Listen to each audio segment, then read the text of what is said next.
Bismillahirrahmanirrahim. Assalamualaikum warahmatullahi wabarakatuh. Alhamdulillahirabbil alamin. Syukur kepada Allah atas segala nikmat yang Allah berikan kepada kita hingga hari ini.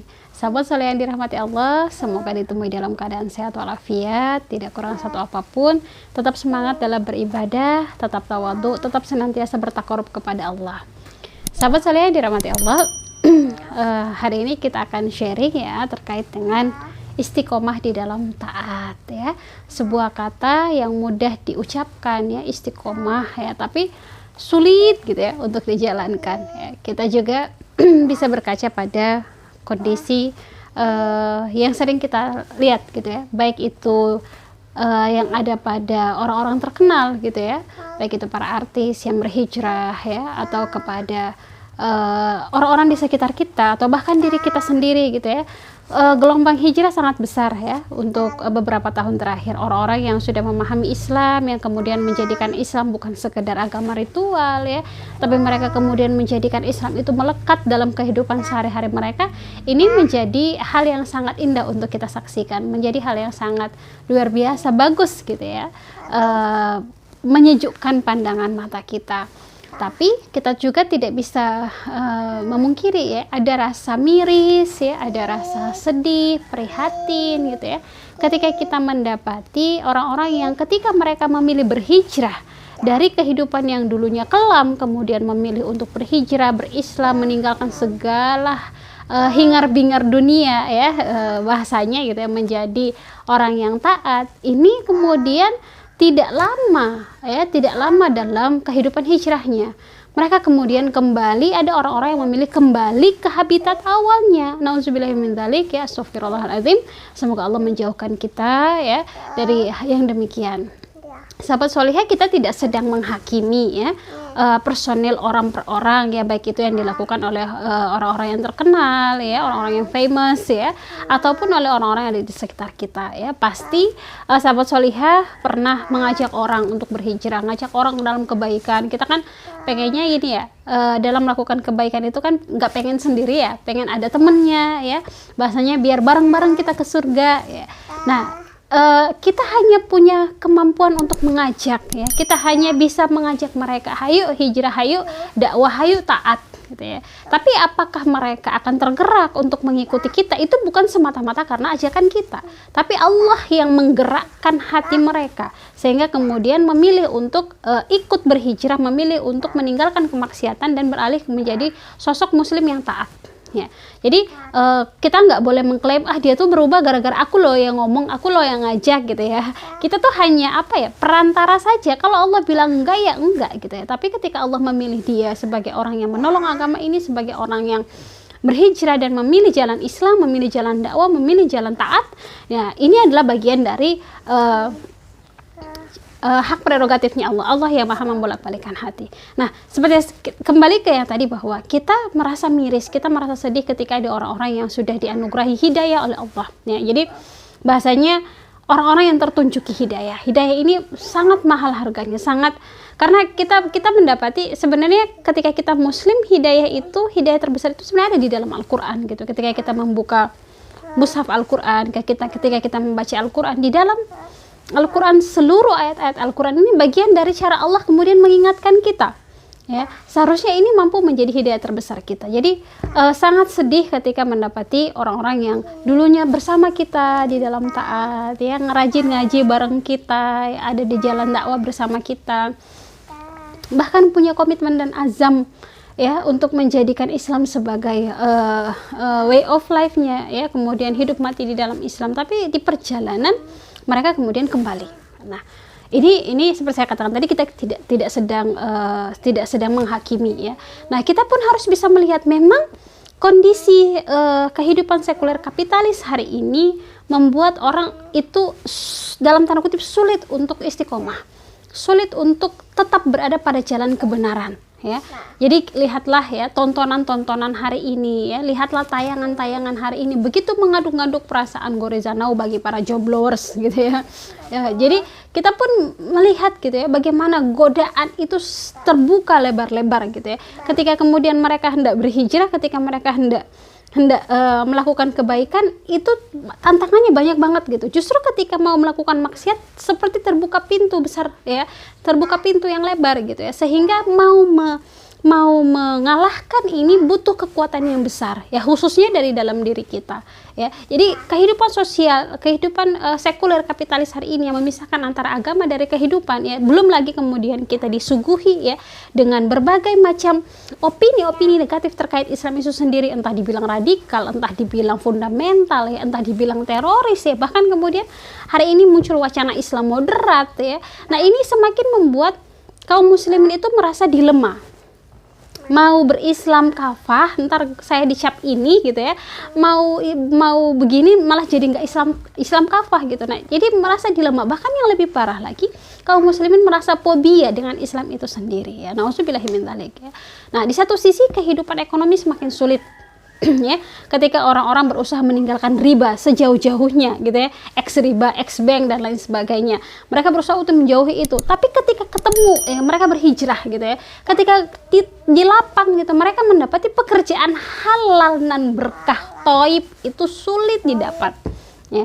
Nah, ini juga menjadi dilema ya, ntar kalau saya bertahan dengan idealisme saya sebagai orang muslim yang taat, saya nggak makan dong kalau kita pakai matematikanya manusia gitu ya. Jadi ini tantangan tersendiri gitu di kehidupan kapitalis hari ini. Nafkah orang para ayah sulit sekali menafkahi ya. Para ibu juga harus banting tulang ikut turun gitu, nggak sekedar jadi tulang rusuk tapi dia juga harus jadi tulang punggung. Nah, kondisi hari ini seperti saya katakan multidimensi, krisisnya multidimensi, sehingga memang ketika memutuskan untuk berhijrah, memutuskan untuk memulai perjalanan baru dalam artian menjadi pribadi yang baru ya, menjadi pribadi yang taat, itu butuh keistiqomahan, dan istiqomah itu berat ya. Makanya kenapa kita diminta untuk senantiasa berdoa ya muqallibal qulub ya, wahai Allah yang membolak-balikan hati ya, sabit qalbi ala dinik ya, tetapkanlah hati kita kepada agama ini ya. Kenapa? Karena kita tahu, kita nggak pernah tahu ya, sebagaimana kita mendapati ada orang-orang soleh, ada orang-orang baik gitu, tapi akhir hidupnya ternyata mengenaskan. Auzubillahi min dzalik. Kita tidak pernah tahu akhir hidup kita seperti apa. Kita memohon, kita berdoa kepada Allah agar Allah menjadikan akhir hidup kita adalah akhir hidup yang husnul khotimah, yang baik ya, akhir hidup yang baik yang kemudian bisa menjadi pelajaran juga bagi orang-orang di sekitar kita ya. Jadi pada kondisi hari ini seperti saya katakan sulit gitu ya. Makanya kenapa kadang orang bilang, halah kamu tuh idealis banget sih, kalau nggak makan riba mau makan apa gitu ya, kalau nggak ngambil nyicil motor mobil pakai leasing gitu, kamu mau jalan kaki gitu ya, kalau nggak kredit rumah ya nggak bakalan punya rumah. Nah, ini matematikanya manusia ya, yang bisa dikatakan seolah-olah Allah tuh nggak ada perannya sama sekali ya. Padahal kalau kita mau kembali ke konteks agamanya, bukankah Allah yang maha kuasa, maha dari segala maha. Allah tuh tinggal bilang kun fayakun gitu ya, jadi maka jadilah gitu ya. Tapi memang pada dasarnya kondisi hari ini seolah membuat kita tuh harus realistis tapi seolah melupakan bahwa ada Allah ya. Nah, pada kondisi hari ini pun kalau kita nggak kuat iman ya, nggak betul-betul kuat untuk menjadikan Islam itu sebagai agama, betul-betul yakin gitu, hakul yakin bahwa Allah tuh akan memberikan pertolongan, Allah tuh tidak akan membiarkan kita sendiri, Allah tuh sayang banget sama kita, sama solihin dirahmati Allah. Jalan kebaikan, jalan ketaatan tuh penuh dengan ujian ya. Lihatlah jalannya para nabi dan rasul ya, mereka orang-orang mulia, kita tuh nggak sepersekian dari mereka gitu ya, tapi mereka pun diuji sama Allah ya. Bagaimana Ayub diuji dengan rasa sakit yang dia derita hingga ditinggalkan oleh istri dan anak-anaknya ya. Bagaimana Nabi Yunus harus ditelan hidup di dalam perut ikan ya. Bagaimana Ibrahim yang harus dibakar ya. Bagaimana Rasulullah Muhammad SAW yang harus dilempari dengan batu hingga berdarah gitu ya. Nah, ini jalan mulia yang kemudian kita pun harus bisa melewati itu. Jadi bayangannya gini, ketika kemudian kita sudah berazam ya, mau ada di dalam jalan ketaatan, ya Allah saya mau berubah, ya Allah saya mau berislam kafah, ya Allah saya mau menjadi pribadi yang lebih baik, itu diazamkan. Nah, ketika diazamkan, jangan harap kita akan hidup lempeng aja gitu ya. Kita akan mendapati banyak ujian Nah, ujian itu bagian dari, ya namanya ujian ya tujuannya untuk menguji gitu ya. Makanya kenapa di dalam Al-Quran dikatakan, apakah kamu mengira kamu akan dibiarkan berkata kalian beriman gitu. Sementara belum datang ujian sebagaimana orang-orang sebelum kamu ya.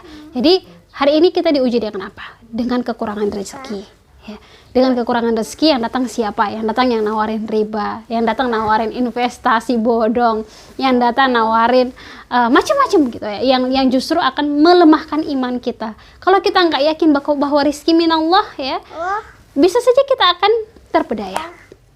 Hari ini ujiannya banyak sekali gitu ya, sehingga istiqomah itu terasa berat. Nah, bagaimana biar kita tetap senantiasa berpegang teguh di dalam agama Allah?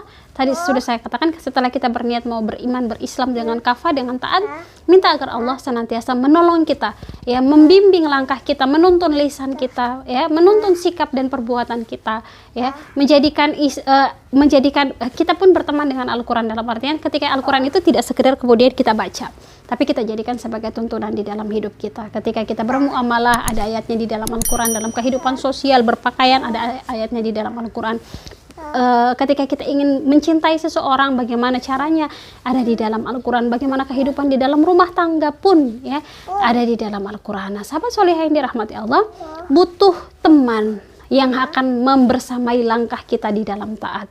Makanya kenapa dikatakan pilihlah, bertemanlah dengan orang-orang soleh ya, karena teman itu ibarat apa ya, mereka akan menjadi penyemangat kita. Jadi kalau kita mau istiqomah tapi kita bertemannya dengan orang-orang yang nggak soleh, ya berarti kita sebenarnya sedang membuka apa ya, sedang membuka jalan bunuh diri untuk kita sendiri gitu ya. Bisa jadi mereka akan, halah kamu sih ngapain sih kamu kayak gini gitu, nggak gaul, kuno dan lain sebagainya gitu ya. Jadi kalau kita mau istiqomah, bertemanlah gitu ya, berkawanlah dengan orang-orang soleh solehah yang kemudian mereka akan menguatkan ketika kita futur ini di jalan dakwah, di jalan iman, di jalan taat ini memang hal yang biasa gitu ya. Tiba-tiba futur, tiba-tiba kayaknya sudah deh saya mau berhenti. Nah, ada teman-teman seperjuangan yang gak boleh gitu, kamu harus semangat, kamu harus kuat, kamu harus yakin gitu ya. Jadi pilihlah teman-teman yang soleh, pilihlah teman-teman yang solehah, yang insya Allah akan semakin menguatkan langkah kita, menguatkan azam kita, dan mereka akan senantiasa mengingatkan kita ketika kita lalai.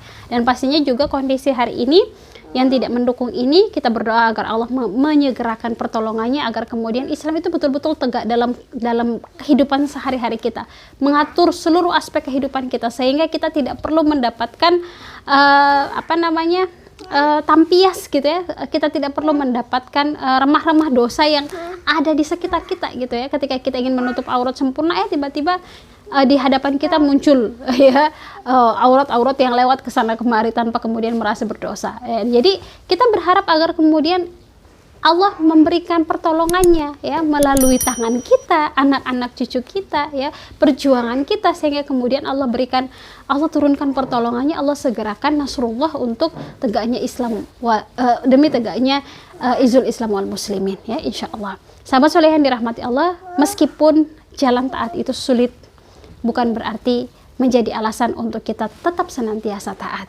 Karena istiqomah itu berat, yang mudah itu adalah istirahat. Semoga Allah mudahkan kita dalam taat kepadanya, semoga Allah istiqomahkan kita dalam taat kepadanya, dan semoga Allah ambil kita, jemput kita dalam keadaan yang terbaik, dalam keadaan akhir hidup yang husnul khotimah. Mohon maaf atas segala kekurangan, saya pamit undur diri. Terima kasih. Assalamualaikum warahmatullahi wabarakatuh.